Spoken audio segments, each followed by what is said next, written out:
members of law enforcement have told us that 43-year-old shooter had no ties to the university. So again, we will hear high-level updates from members of law enforcement.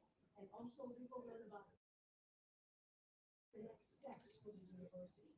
I spoke with professors who have taught on this campus for years, and those professors that I heard from say they're supposed to return to class on Monday, but members of the staff are concerned. They're still concerned about the students and wondering how do they walk back into the classroom on Monday after what happened during the day. So part of that update will be outlining what is next for Michigan State University, as well as talking about the different counseling services that will be provided. Meanwhile, we've been sharing with you and our viewers throughout the morning about this note investigators say they obtained from that 40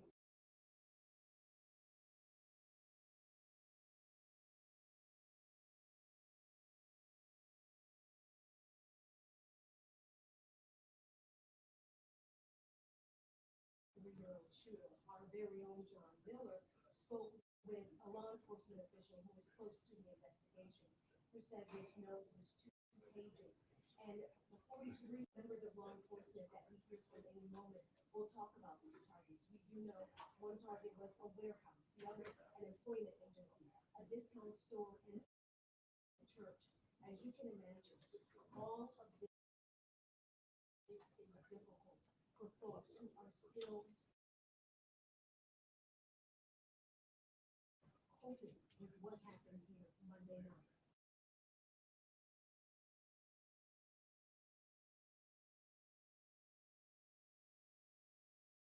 Alumni who returned to the campus for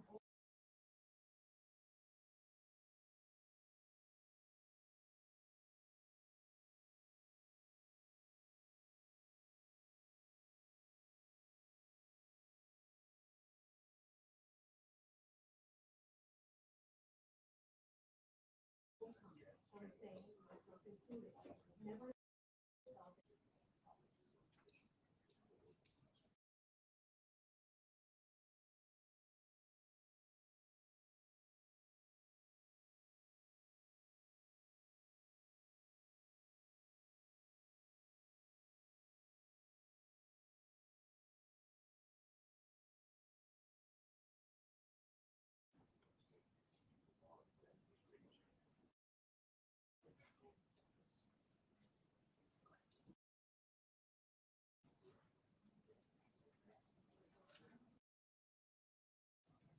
Here we go.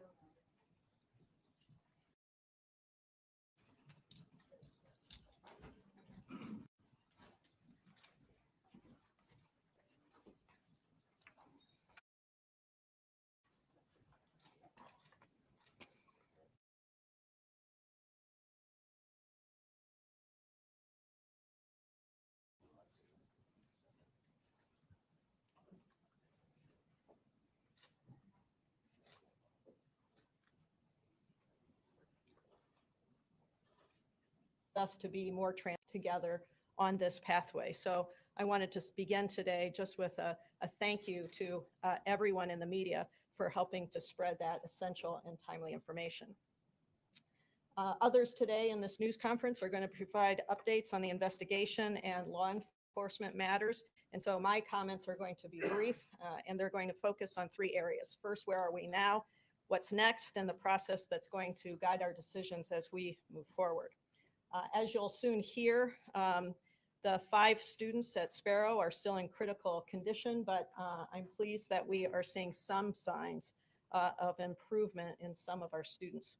And our Spartan Nation continues to send good thoughts to each of them, to their families, and to the doctors and nurses at Sparrow Hospital. As I've said before, grief is a profoundly personal thing. And we know from trauma experts and from talking to colleagues at other universities who have experienced similar tragedies, everyone grieves differently, and the recovery process isn't linear. So each member of our campus will have different needs, and our focus is on providing as much flexibility as possible in supporting the diverse needs of this campus community. So as we move forward, I ask the campus and everyone in our Spartan community and extended family as represented here to provide empathy and grace and the knowledge that each person's support may be different, and we will be considerate of that. I'm extremely grateful for the quick actions that we've had pulling together the many counseling and support services this week. We know that many in the community will continue to need services for months to come, and that some haven't reached out yet. But I am encouraged that, and can report that hundreds of students have already utilized our counseling services that were provided at the Hannah Community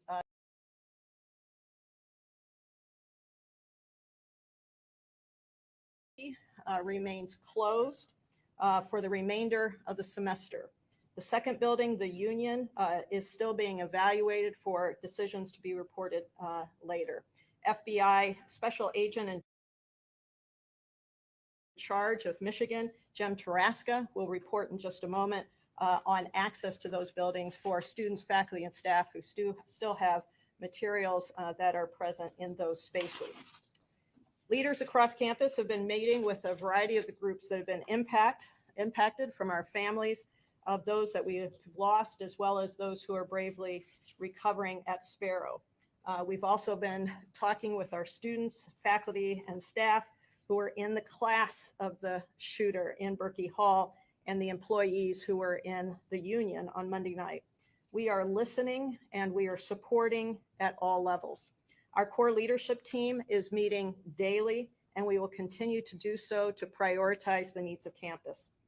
We want to be supportive not only of our campus, but we understand that the community is involved, and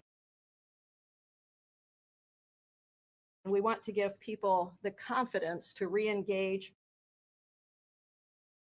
and stay engaged as we come together.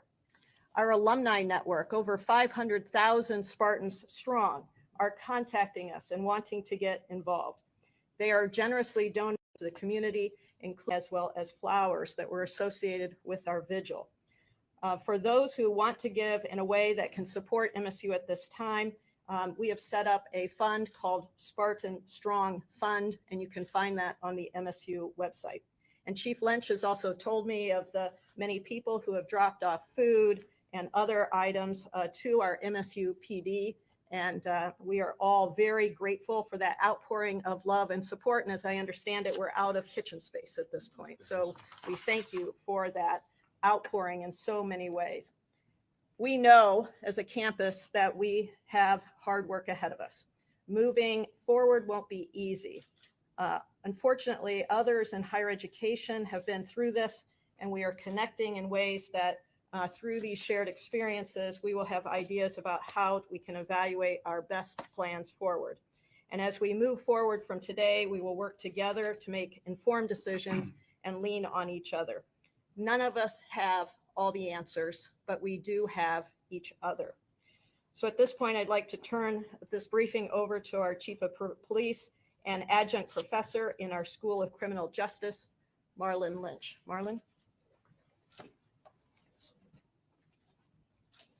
Thank you, President Woodruff. Good morning. I'd like to start with some thanks to outreach by our colleagues, our local partners, but also some well-established associations, the Michigan Association of Chiefs of Police, the International Chiefs of Police, the International Association of Campus Law Enforcement Administrators, and the Commission Agency on Law Enforcement Accreditation. We have all received your support, prayers, and thanks, and very well valued. So thank you for that. In addition to that, I decided to focus on some positive things that have been shared with me over the past couple of days with that. In helping us in our response to this critical incident, we had approximately 19 law enforcement agencies and 6 fire departments, numerous emergency medical services as well respond to that. We had off-duty police officers, not only from our police department, but from local and partnering agencies that responded,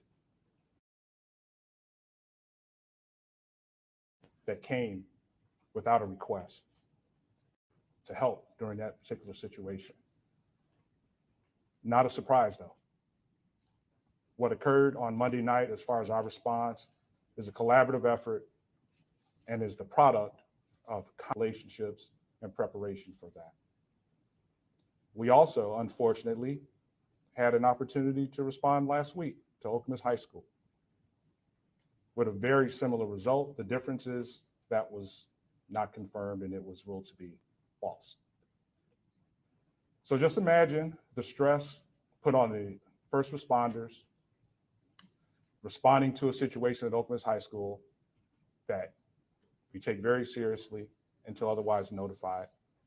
And then just a few days later, responding to this incident here. We have to recover too. We have to heal. That process has begun as well. We've made services available for our staff, our police and public safety staff, beginning today. We also have short-term plans as well as long-term plans as we move forward for this. And we are definitely consulting those that have been through this process before for that particular reason. Learned a few amazing things. And again, not surprising, just knowing what has occurred and who's involved. Our students that were in Berkey Hall, in addition to being placed in situations that they probably have never been encountered with before, when their students and their friends and classmates needed assistance, they rendered aid. The officers that responded and were in the buildings within minutes, one of the first things they encountered were the victims. And those victims happened to be our students.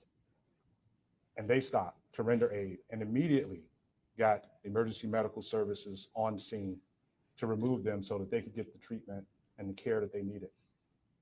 Those are significant because they gave them a chance, those that had been wounded, and they're still fighting. But based on those being present at the time, stopping to actually render aid to them.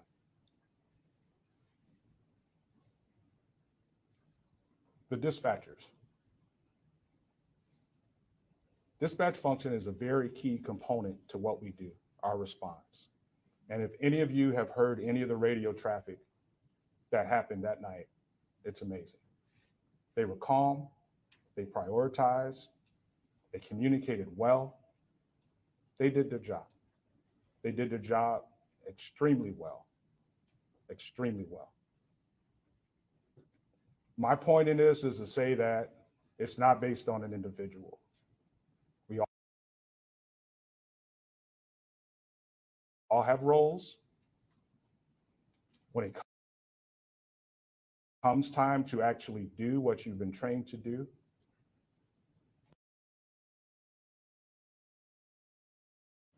that happened. And there's a caring component as well.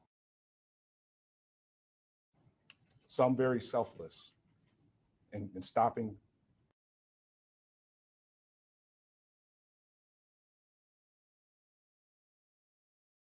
There was nothing wrong with that at all. That's part of how they're actually trained.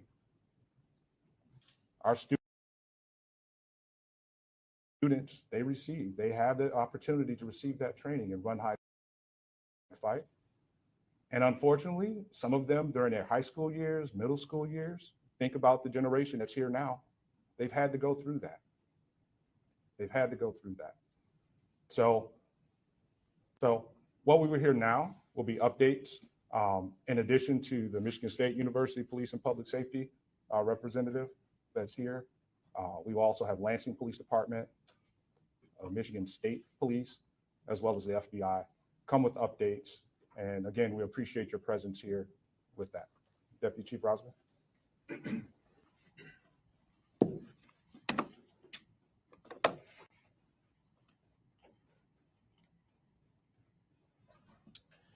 Good morning, everybody. Thank you, Chief. I want to begin by, again, honoring the victims, our students, As a father, I cannot imagine what all the families continue to go through. The past few days have been so unbelievably difficult for our officers and our community. And we continue to mourn with our community and start the healing process. The vigil last night was unbelievable, the turnout. We want to thank our Michigan State Police partners for providing security at that event, so our MSU police officers could attend and be with our community and mourn together. And that event truly was unbelievable how many people came from all over the country for that event. I'm going to start with some brief updates, and then I'm going to hand it off to some of our law enforcement partners that are here today to offer additional details. We've received questions about the ages of the deceased students. And those are as follows.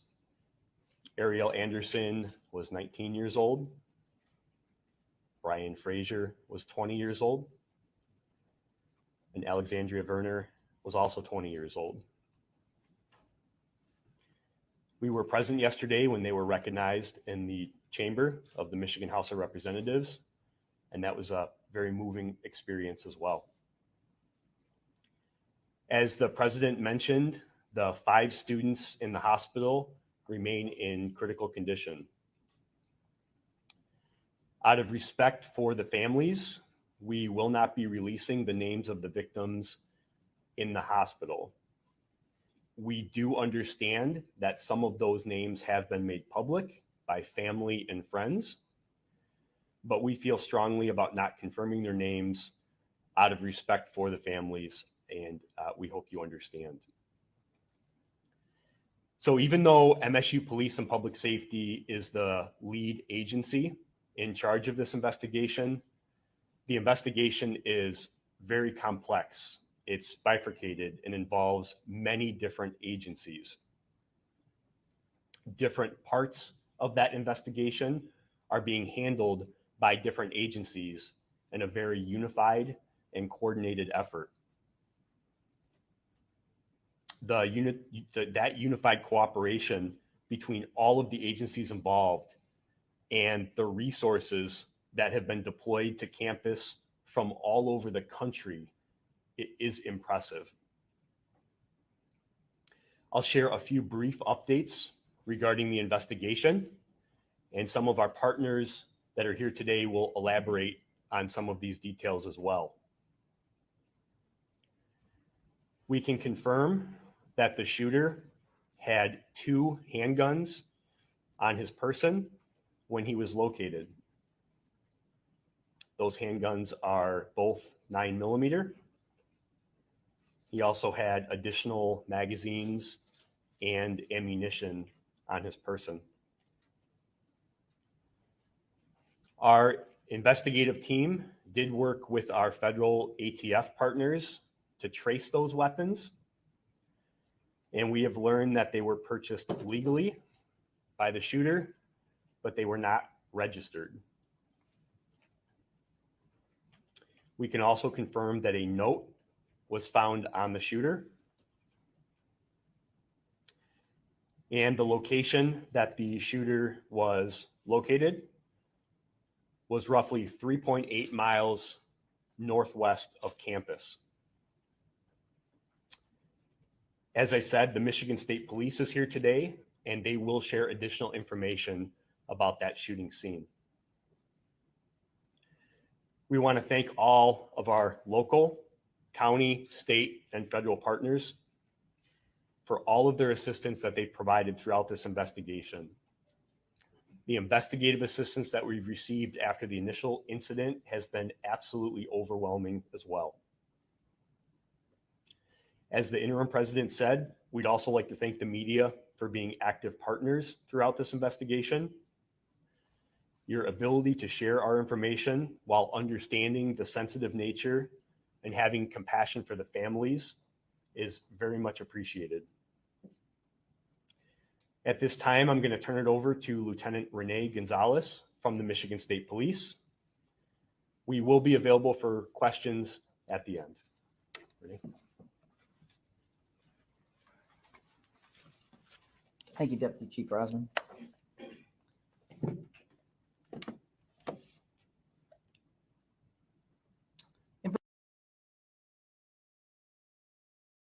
Information I'm going to give out is dealing with the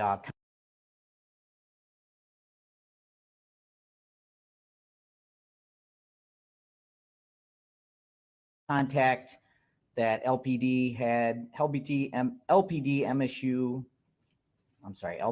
MSP, and our state security officers had contact with the shooter at suspect Anthony McCray was observed walking. What had happened is the LPD officers received a call that subject matching that description was walking down the street. And this was on Lake Lansing Road near Large Street, city of Lansing. Officers made contact, two LPD officers made contact with the shooter, approximately 20 feet from McCray. They exited their vehicle, ordered him to show his hands. However, he produced a weapon and then killed himself. It does appear that from the body-worn camera that McCray did not verbalize anything to the officers prior to him shooting himself.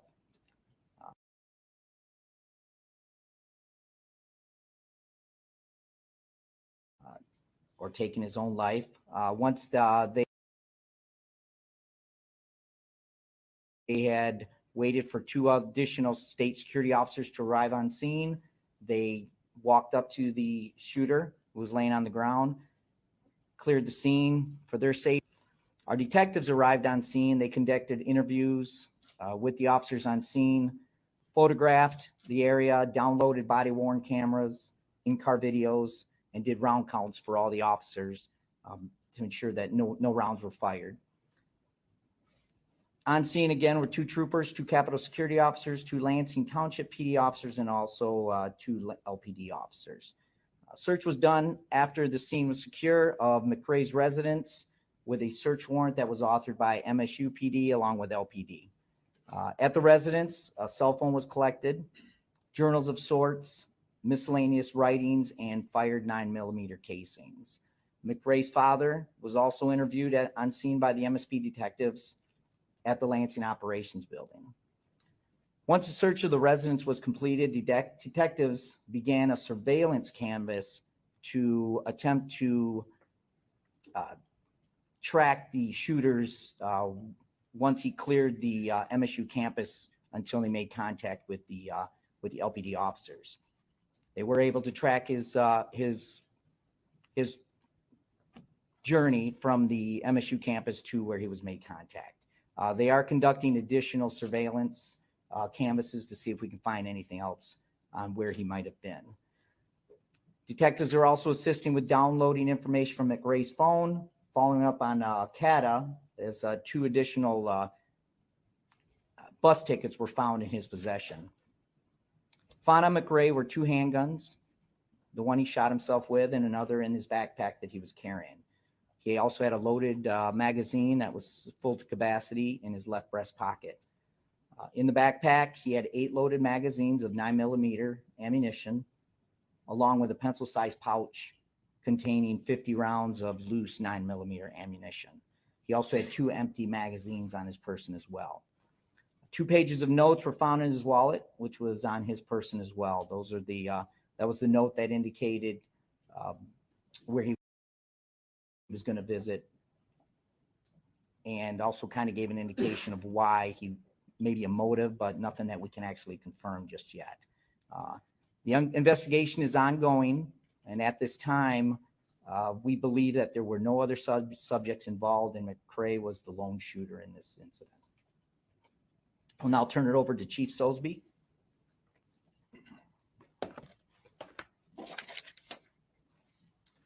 Thank you, Lieutenant. Good morning, everybody. My name is Ellery Sosby. I'm the Chief of Police in Lansing. I'm going to start by saying that the Lansing Police Department, through Mayor Shore's office, is assisting in this investigation as much as possible to make sure that we have complete closure in this incident. I want to start by giving my condolences to the family of the victims of this tragic incident. Being a father of a son who is recently accepted to this great university. I can't even imagine the pain that the families are feeling right now. I want to thank the officers who responded without pause to this critical incident. Many of those, as has been mentioned before, were off duty and dropped everything they were doing to come assist to make sure that there were no more losses of life and to prevent this tragedy from getting any larger. I want to thank the citizens who, along with the media's help, saw something and said something. Without them, we may not be in this position here today. I'd like to clear up just a few things, a few topics of misinformation that we have been asked about either the accused McRae or the address, the Lansing address on House Street in the city of Lansing. LPD has not responded to any welfare checks for Anthony McRae. There was a welfare check at the address on House Street on February 5th, but was not related to the accused. And LPD has not been called in any way to any shots fired at this address. The call history for the accused in this situation is very limited, but I will share this with you now to hopefully avoid any questions in the future. Starting back in 2005, McRae was contacted for a larceny complaint by the Lansing Police Department. 2006, a traffic violation. 2007, a traffic violation. 2007, again, another traffic violation. And in 2019, he was arrested by the Lansing Police Department for a CCW, which is a carrying a concealed weapon, which he was arrested for. And for that case, that weapon is still in Lansing Police Department custody.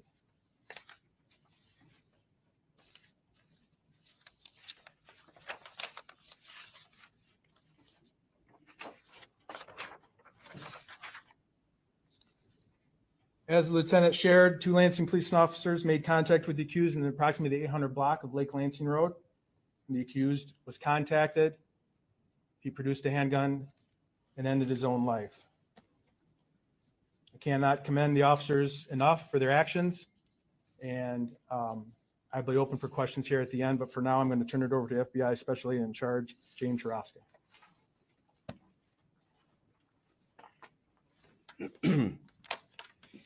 Good morning.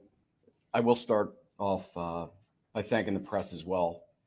Over the last few days, I've gotten to know quite a few of you as we just talk offline and actually socialize while this event continues. So to all you, thank you. You've been very supportive, and I appreciate that. So do our folks. So today at Berkey Hall, we'll continue meeting with students and staff to return their personal items that were left behind. So that process essentially will begin at 10, and the students can show up. They will meet with our victim specialists and agents, and not only will they be able to get their items back, they'll be able to meet with our victim specialists for mental health support, not just FBI. And we've flown victim specialists in from around the country.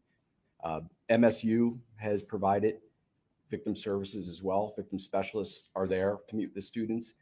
The U.S. Attorney's Office, Western District of Michigan, is represented. HSI is also represented. So we have a great cadre of mental health professionals there to support the students. We did the same at Union yesterday. I would consider it a success in that the students did want to sit with our folks and talk. Along those lines, I want to thank the community, especially those who brought comfort dogs yesterday. It went a long way. It meant a lot to the students and our folks as well. The comfort dogs, they bring a lot. So thank you to everybody that took the time to do that. The property that will return to them, essentially, it's a pretty easy process. They'll identify what's theirs, we'll return it. For those students that don't want to be there, don't want to go in that building, that's fine. Just understand, you don't have to do that. We will get your property to you. You can come, not go in the building, talk to our folks, and they'll get it to you. Or after today, everything that's left over, everything that remains that hasn't been collected will be turned over to MSU Police Department so they can coordinate and facilitate getting those items back to you. Yesterday, about 80% of the students and staff's items were returned. We're left, I believe the number is about 18 students that did not pick up their things for certain reasons, whether they couldn't make it or just didn't want to. We have those items today at Berkey. So for those students that didn't make it yesterday, they can go to Berkey. And again, after today, they can reach out directly to MSU as we start to wrap up. Again, the community outpouring has been amazing through food and just thank yous and handshakes. And that's very, very much appreciated. It goes a long way with all our folks and the whole community here. I do want to thank Governor Whitmer and Congresswoman Slotkin for their ongoing support. They've been obviously extremely supportive. They were here at the press conference the other day. And the Congresswoman is, I believe, going to do a site visit today to meet with our folks and the students as well. So we look forward to hosting her. Even after today, the FBI will continue supporting the families of Alex, Ariel, and Brian. Doesn't stop today. Those services we provide, the support we provide will continue. We've met with those families and we've began to build a relationship with them. So we will be there for them along with all our partners. They have our full support. For the students that remain in the hospital, same thing. They will have the full support of all of the FBI and all the partners here. I just want to mention the number for the United Way for additional mental health support for anybody listening that would like to utilize that, 211. If you dial 211, you can get support. So that's just another outlet. There's a lot of resources. So please, for everybody, the students, faculty, the community, there's plenty of resources to help you and help the community recover. So with that, Doctor, I'll turn it over to you. Thank you. Good morning. My name is Dr. Rima Vassar. I'm the chair at MSU for the Board of Trustees. And I come to you today as both the chair and the mother of a Spartan who was on campus the day that the shooter came and took so much from us, but also took our sense of safety. I have this dual role as I'm going through this with the Spartan community, and it's an identity that allows me to see a lot of empathy in people and a lot of grace. And I'm so grateful to the community who has been supportive in ways that we just couldn't imagine. That evening, my daughter called and she joked and said this later today. She said, that's the first time you ever answered my call that fast. Generally, she calls for money, so she might not get me on the first ring, but I answered right away, and she said that's when I knew it was real. She sheltered in place in a bathroom for 3 hours waiting for this to end. And as I'm taking the updates from campus, I'm also fielding her calls, my family's calls, who are all trying to figure out, is she okay? Am I okay? Is everyone okay? I want to commend Chief Lynch. You have organized and coordinated services in ways that I didn't imagine. All these folks coming together to make sure that our Spartan community feels safe has been enlightening in so many ways, but also just reassuring. Even last night at the vigil, my daughter had not been on campus since Monday, but I convinced her to come. Immediately when I got on the stairs, she started to text me, "Ma, I don't feel safe. I want you to get down. There are people who are kneeling. I'm not sure what's happening." And so I texted her to get to the chief. You know him? Get next to him. You'll be safe. I know people took exception to that text. I don't know what you would have done if that were your daughter. I want us to give the grace that's necessary. We all are going to be healing in different ways, in different paces. I'm one of those mothers who's like, tough it up, you scraped your knee, you want peroxide or alcohol. Like, I'm one of those moms, right? But I'm giving my daughter, who is a kind, low-key, cool kid, a lot of grace. And I want that grace extended to all students, all staff, and all faculty. The board has gone to talk with Ariel's parents Alexandria's parents, Brian's parents. Heart-wrenching discussions. Our hearts go out to them. We have offered all our services to them. We also went to Sparrow to meet with the families whose children are fighting for their lives right now today. And it was amazing how gracious they were. They're asking how we're doing. I mean, just the Sparrow community has been absolutely amazing. That was the quote from one of the fathers. And so I'm grateful to them for their service to these families. This is a hard time, a tough time, but we're going to get through it. In the coming days, the board will continue to meet with the administration. We'll continue to get updates from Chief Lynch around what has happened, debriefing what we know to be true, what could be different going forward. And we also are meeting with faculty, staff, and students around their issues of safety and where they felt the safest and why, right? And how we can recreate those kinds of places all around campus. The board is committed to making sure that we are united on the other end of this, and that Spartans from all over the globe can come to this campus and feel like they will be safe. We will not have our safety and security stolen by a man with a gun in a senseless act of violence. It will not happen. I will open it up to questions and turn it back over to the FBI. And I tell you what, before we open it up for questions, I do just want to highlight that, you know, again, this investigation that's ongoing is so massively complex that you may have questions that we know the answer to. The folks up here today just might not have that information. So please be patient with us. We will do our best to answer all of your questions. We have remained committed to being transparent and sharing as much information from the very beginning. And that remains. Please understand that as we move forward, there's so many questions that you have. We may have to get that answer and get back to you. So with that, I'll open it up to questions for any of the speakers that are here today. So in the back, go ahead. Good morning. Thank you for sharing these updates with us. Adrienne Rise from CNN, also a 2006 graduate.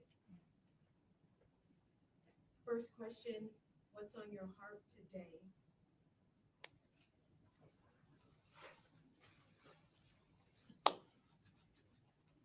We are a resolute community.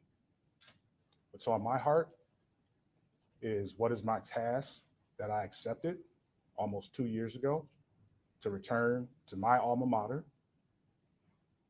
And I questioned what attracts me besides my love for MSU. I know why I'm here today. I know why I'm here today. To help be a part of what we have in existence here as a community and what we have in our partnerships. These relationships are not new. These have been in place for years. And the amazing thing is that I'm an alum. Chris is an alum. Ellery is an alum. The sheriff's an alum. The chief in Meridian Township is an alum. We could go on and on with that. We are truly invested in what we have here. And we're going to keep it. But it opens discussions for how we proceed and how we create that environment. It's just not up to us. We're going to have discussions with our community. And this is a societal challenge as well. And real quickly, if you're able to share some of the businesses, for example, the church, the warehouse that was listed in this note, did he have ties to the places that were named in the note?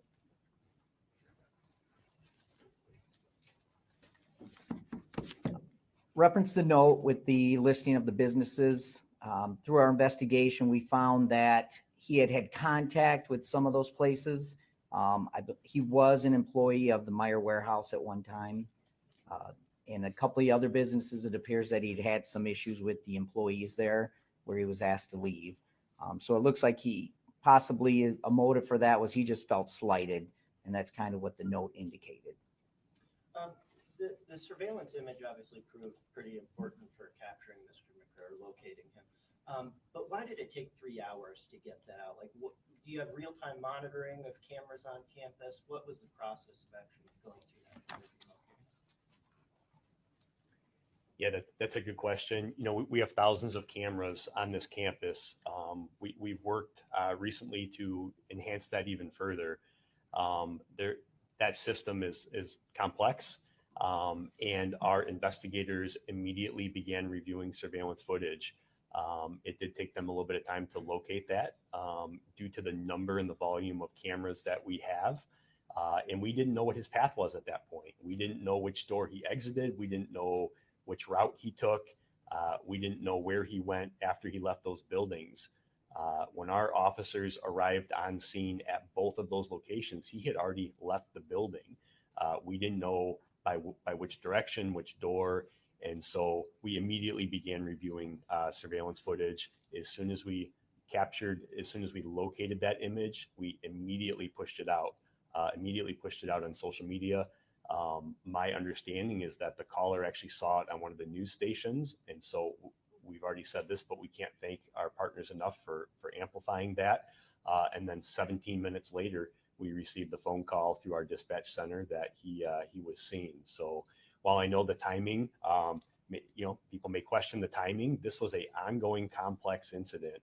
And it took a little bit of time to find that image, but we worked valiantly, and I commend our investigators that set their rifles down and turned around and started looking at video on the computer to locate those images. Do you have real-time capability right now, though?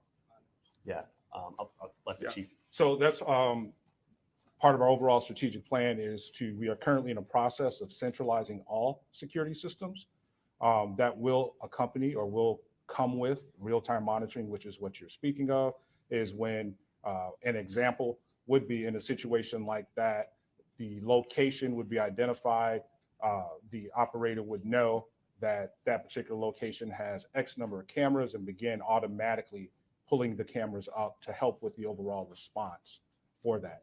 That's something that's in development. That was an initiative that we announced in the fall with that, and that's currently underway with that. I want to go back to the state police on the letter. We may, a couple of things. I just want to make sure I understand it correctly. You confirmed that the letter said, "Hi, my name is Anthony McRae," and later said, "I will be shooting up MSU." Can you confirm that? That I can't confirm. I have only gotten some information from the letter. However, I've not read the letter, so I'm not sure exactly what that says. So I can't confirm nor deny that was on there. So businesses were threatened, a church was threatened, and then a school district in New Jersey as well, correct? That's true. And you mentioned the connections potentially between the businesses, and can you say anything about a connection to the church and also what the connection to the school district in Ewing, New Jersey was? I know there's talk about you having been part of that community, but specifically the school district. The school district, I can't comment on why he was threatening that specific school district. We just know that he did have some connections to New Jersey, but that was years ago. So I'm not sure why he was bringing that up so late in the game. And the church. The church, I have no information on that as well. Okay, and then he also, in this letter, correct me if I'm wrong, claimed to be the leader of a group of 20 killers. Is that right? That's true. Yes. Can you give us a sense of how you were able to invalidate that claim if you have found that to be unsubstantiated? Because obviously, once the suspect's body was found, an all clear was given on the campus. So can you just give us an idea of how that was found to be unsubstantiated? Yes, through our interviews with the shooter's father, we brought that up to him, and he had mentioned that his son does not have any friends. He pretty much sat in his room most of the time. He ate, went to the bathroom in there. So he pretty much never left his room, and his father didn't believe that he had any friends, let alone 20 of them that would help him put this out. So we kind of determined that he was the lone shooter in this. And is all of that done before the all clear was given on campus? Yes. Yeah. Well, actually, yes, that's something I would have to let Deputy Chief Rosman answer to as far as when the all clear was given, but just what we did with our investigation on our end. So then just if you follow up on that, obviously a lot of students, a lot of families are going to be learning about these revelations. What can you tell us about the timeline of getting those claims, disproving them, and where alerting families when it was all clear? Sure. And I would point out that it's easy to, in hindsight, look at this was happening very rapidly. What I will say is at the time that that information was received, that the note was found in his pocket, we had already established not only a unified command post in the field, but we had activated our emergency operations center, and information was being shared live time between the unified command post, our emergency operations center, operating under our instant command system. And so that's the reason that we were able to get information so quick from the scene where the shooter was found, note in his pocket, and relay that information live time to the people like myself that were making decisions on what information was accurate to communicate with the public. And, you know, at the time we had to make a decision whether we believed that the statement about there being 20 people involved was credible based on the information that we had at the time. And I stand by that, and we continue to stand by that. We do not believe that to be accurate. And that's why we did what we did. So thank you for the question. I'm going to go somewhere I to just somebody want else. to clarify on the timeline on this. The tweet, so I just want to make, because your department put out a tweet at 12:28 a.m. saying there is no longer a threat to campus. So at that time, when that tweet is put out, your department has already been made aware of the claim of 20 other shooters and has already disproven or looked into that. We had already received information from the scene, very detailed information from the scene, and we processed that information and made that decision. Yes, that's the answer. Yep. Hold on. In the back, right there. News time. Quick question for Chief Sosby and then the president. Chief Sosby, will you be releasing a body camera video from the Larch and Cedar Street like you have with previous investigations that are going on? When we are involved in a situation like this, our policy and procedure is to release the video. However, this investigation is being conducted by the Michigan State Police and Campus Police. So we'll leave that determination up to them as to when that body camera. Because when you've done it with a couple officer involved shootings, while state police are still doing their investigation. Yes, that's true. And in cases that we do that, we are in full cooperation with the investigating agencies in this case. And then for the president, real quick, Berkeley Hall is closed for the rest of the semester. The union's closed for now. What happens after that? Are you going to go through a remodel like Oxford did? Are they going to be completely torn down and rebuilt like Sandy Hook? Or what's the process? Our leadership group is meeting, and we're making determinations on the disposition of each of the buildings in real time. So I don't have an answer for that at this point. Question for Police Chief Lynch. Hey, I know there's a lot of questions. We're going to do our best to get to all of them. So in the back on the suit and tie. I'm sorry, suit and tie right behind. Yep, go ahead. Any reaction on the fact that Gray, because of that plea deal in 2019 in the Lansing case, wasn't able to purchase these two handguns? And to follow up on that, rumor going around that he had been turned down for a job at MSU. That could have been a possible motive. Comment on both. I'll address the second question first, and I'll see if anybody wants to take the first. That is part of the investigation in terms of his connection to MSU.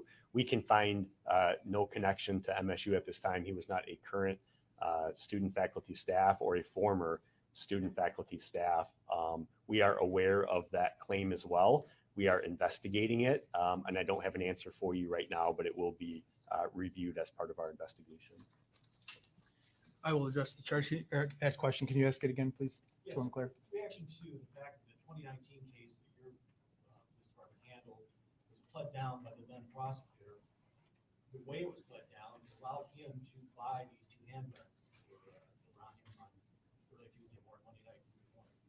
Yes, my understanding is that in that case, a motion was made by the defense, and then before that motion was pushed through to a decision that the then prosecutor of Ingham County chose to drop that charge and negotiate down to a lesser crime, which gave him no jail time, no felony charge to prohibit him from buying additional weapons in the future, and a year of probation. But that prosecutor is no longer in Ingham County. Should that have been allowed? Pardon me? The prosecutor had some more hindsight to I mean, the plea deals are happening all the time. We would all hope that a prosecutor would uphold the law as it's written. There's always room for some type of discrepancy or discretion. However, that one will be under scrutinized for a long time, I'm sure. Do we know that he bought the gun? I thought you guys just said purchase legally. Can you confirm that? He did purchase the gun legally. He was allowed to purchase the gun. There was nothing in place to prohibit him from purchasing a firearm. Right here, go ahead. When New Jersey police put out the statement about the school closures, they indicated that Mr. McRae had a history of mental health issues. Are you guys looking into that? What have you discovered so far? I think that's something that obviously we're going to look at. Obviously, in hindsight, judging what mental illness somebody has is very difficult without some type of formal diagnosis. Obviously, in this case, there appears to be indications that that may be the case. It's going to be difficult to confirm that, but I think that's a question that we have as well is, if he did have any mental illness and did it play into this particular incident? And we'll be looking at that comprehensively as part of our investigation. Right here. Can you share possibly how close you are to his motive? Anything about his motive that you can share with us? Yeah, again, like Lieutenant Gonzalez said, that's a difficult question, and we've said that from the beginning. It appears based on the content of the note that he felt that he was slighted in some way by people or businesses. Did a mental health issue amplify that, or was it a component of that? We're not sure at this point. I just want to assure everybody that that's the question on all of our minds. And we're working our best to try to determine that as best as possible. And we've committed to sharing accurate information, and I don't have an accurate answer for you right now, other than to say that we continue to look at that and attempt to determine the actual motive. And was he a member of the church? I don't have that information. So right here. Yeah, for Chief Lynch. Police reported a lot of misinformation and false reports coming in Monday night. Some of that information was broadcast on the scanner, which we know a lot of students were listening to in real time. Do you think that contributed to the panic on campus? Most definitely. Misinformation is, it's self-defined by how it's stated, right? And if that's what's going on, what else do you have to believe? If you're actively listening to a scanner, and that's why we were communicating in the manner that we were. Please utilize us as your source for information with that. So related to that, there's a couple points that police put out reports that turned out to be false. So of a shooting at IM East, or of someone actively shooting as late as 11:30 p.m. Did those false reports you were getting make your job more difficult? And how did you determine what to put out on Twitter or send out an alert? So those were reports received through dispatch that is then coming to us. The way that the coordinated operation, how we set up, is that there were teams assigned to buildings, and then we had response teams that were set up to respond to calls. We operate on trying to verify and go from there. And so when we receive calls like that, if that's what you hear on the scanner and that's how we're being dispatched, we're sending officers to that location. Those officers get there, they get to IM East, no signs of shooting, not hearing anything. That's the response. But so how is it decided to put something out on Twitter or make an alert? Well, we know that there is a scanner that people may be accessing. And so when we have the opportunity to verify or to confirm that it's not true, then we do that. That's part of the overall decision-making process with that. What is the value of doing that at that particular time? And so putting out 11:30 that there was still someone actively shooting is what that alert said. Could you talk about the decision-making for that one? It would have been based on what information that was used at that time to have that decision with that. It's all real time. It's very nimble with that.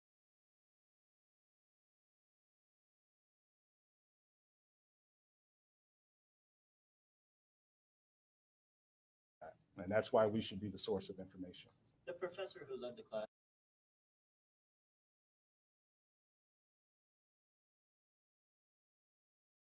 where the shooting started in Berkey Hall said that there was no way that he knew to lock the classroom from the inside. Is that the case in classrooms across campus? K-12, but would be the fact is that we have 400 buildings as opposed to maybe 1 or 6 with that. So the sizes are definitely going to vary with that. Our practice currently is to not outfit each and every classroom with mechanisms like that. There are a couple of reasons why or why not to. That's in a discussion in itself on the advantages, the pros and cons with that. However, those components, these coming days and discussions we're going to have with our community is we'll lead the discussions, but we'll present options. And as a community, we'll decide on how we proceed with different physical security, police officer presence, potentially security officer presence, additional security systems. All of those will become part of it with that. But today, that is not how we're set up in all of our classrooms with that.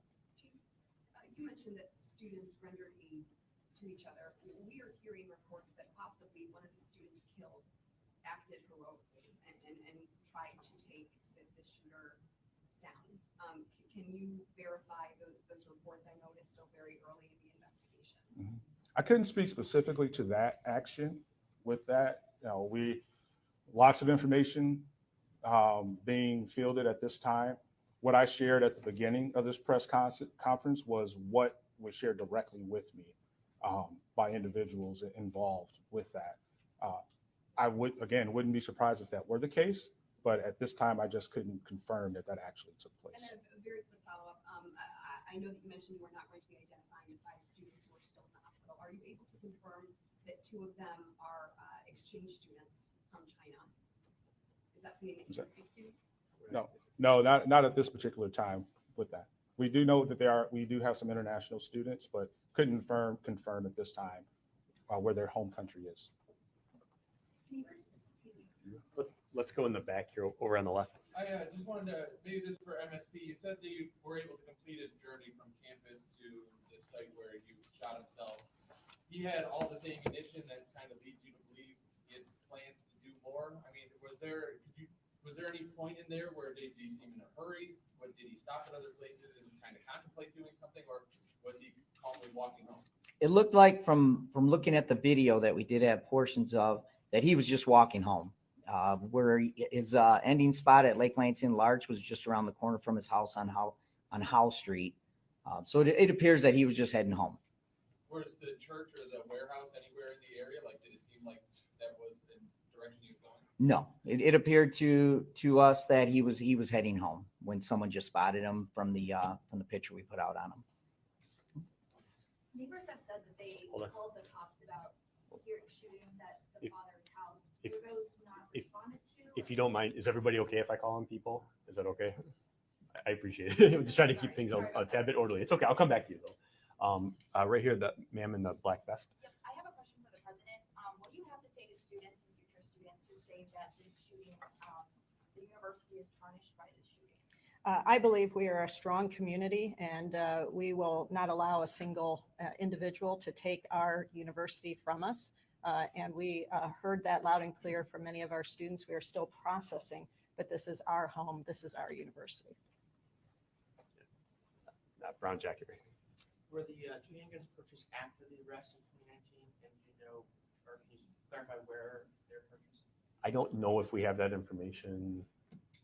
I don't think we're prepared with that information right now. We may be able to share that in the future. We just don't have it right now. So, in the back, go ahead. Yeah. Okay, sorry about that. Yeah, just multiple neighbors have said that they did call the police about issues of hearing gunshots at the father's house. Were those not responded to? Were the neighbors not accurate on that? What the information that we have is that those are not accurate. We checked all our call logs along with our dispatch logs, and we have not received, the Lansing Police Department has not received any calls for any shots fired at that residence. Right here. Thank you for the president. Thank you. I talked to 2 students who have been distributing a petition with about 11,000 signatures for some sort of Zoom or online option. Let's this semester, it's similar to what's offered at Oxford High School. Has there been a discussion of that in the administration? Yes, we've discussed that, and there's ongoing discussions. Do you see that as a possibility for students? We're considering all options for the manner in which we continue the continuity of education, research, and outreach on this campus. Has there been talk of differentiating for students with classes in the Union and Berkeley or who are in those classes, options different for them for the rest of the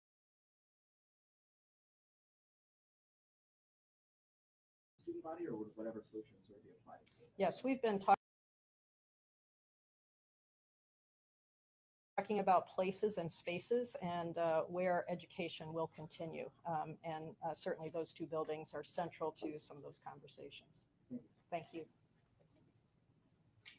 It was mentioned earlier about a possible why, can you say what possibly you know about the motive to this point? So again, I really do think we've said all we can about what we think the motive might be. I commend and appreciate the Michigan State Police sharing as much information as they have about that note. I really think that's all we have to share at this point. We'll continue to evaluate that note from a lot of different angles, a lot of investigative avenues. If we determine anything else, if that note is of any additional value, we may share some more information in the future. But as of today, I think we've shared what we can in terms of the content of the note. Let's do one more question. Right there. Go ahead, Bishop. Yes, this is for you. I do want to preface that we do want to share those stories of students and officers remembering aid. But Deputy Chief Rosman, you previously mentioned that there was an overwhelming police response. So I need to ask, when McRae was able to exit the MSU Union building and get out of the campus and then be found in the city of Lansing almost 4 hours away, when we talk about this massive police response, how is this not something that was found, especially if it sounds like he was walking? Yeah, definitely. And like we've talked about already today, the chaos that ensued and the information that we were receiving, due to the number of reports that we were receiving on campus, we actually at the time thought that he was still on campus. I mean, we had no indication at the time that he left campus. We were receiving and responding to so many calls about potential shots fired or sightings of this person on campus. Although we deployed resources off campus, we didn't receive any calls. We didn't receive any calls, whether they be valid or not, off campus. As additional law enforcement resources arrived from all over the state of Michigan, from counties away, we started to deploy those resources out almost, if you picture kind of a ring. So if there's our incident, we kind of have our inner, and then we kind of work our way out in different rings. That's how we started deploying our resources. We started with campus. Our goal at the time was to ensure the absolute safety of every student and every person on this campus after the shooting. And that's where most of the calls were coming from. And that's what we were really focused on. We had no indication at the time to believe that he was off campus, and especially that far off campus, 2, 3, 4 miles. So working through our unified command post, as resources responded, we started deploying them out further. And when that call did come in, due to that decision, we had resources that were able to quickly respond to that location. I know it's something that in hindsight can kind of be questioned. How did he get from point A to point B with nobody seeing him or no law enforcement seeing him? And all I can do is assure you and the community and our students that we were acting on the best information we had at the time, making critical decisions that we still stand by, and deploying our resources in the most efficient and effective way possible to ensure the continued safety of campus, which we did. So even though the calls came out of Berkey and Union, which is west, there was never a surrounding of these buildings where these calls were coming out of. Do you believe it? Sounds like you're saying there was just a sense of hysteria. It's possible we could have just slipped away. Yeah, and I'll compare it to the Okemos High School shooting or situation, the hoax situation. When that happened, we all thought that was real. When the additional calls came in that there were additional shooting scenes on campus, we thought those were real initially. We responded like they were real. We reacted like they were real. We sent tactical teams and inserted ourselves into those buildings, and our officers, following their training and their drive, entered those facilities ready to hunt somebody down and take them out and prevent them from ending any other life. And that's what we did. It took us a while to determine that some of those were false, were hoax calls. So as we were working through that information, we were actively responding to those scenes and deploying our resources. And it took us a while to determine. You heard it. Everybody here, it sounds like, was listening to the scanner. I mean, we were listening to the same thing. A lot of those calls sounded real when they went out. We thought they were real, and we responded like they were real, and we were ready to do what we're trained to do. So I do want to say that we all have a lot of questions, particularly me, I was getting live updates about what was happening in real time. And transparency is one of the priorities of the board. So as new information comes, I'm expecting fully that we'll all be apprised. I did want to add one update.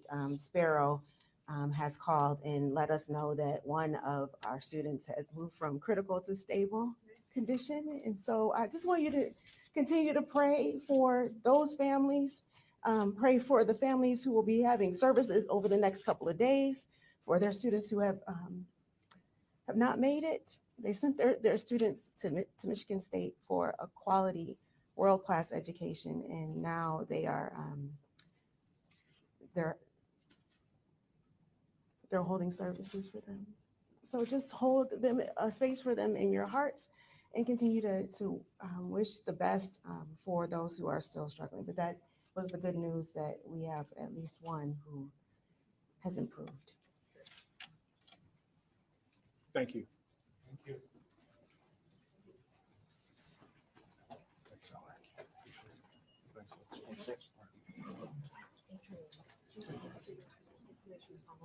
Sure. It is, Sure. Yeah, it is, I'm sorry, I had some things going on. Yeah, it wasn't, it was 517 43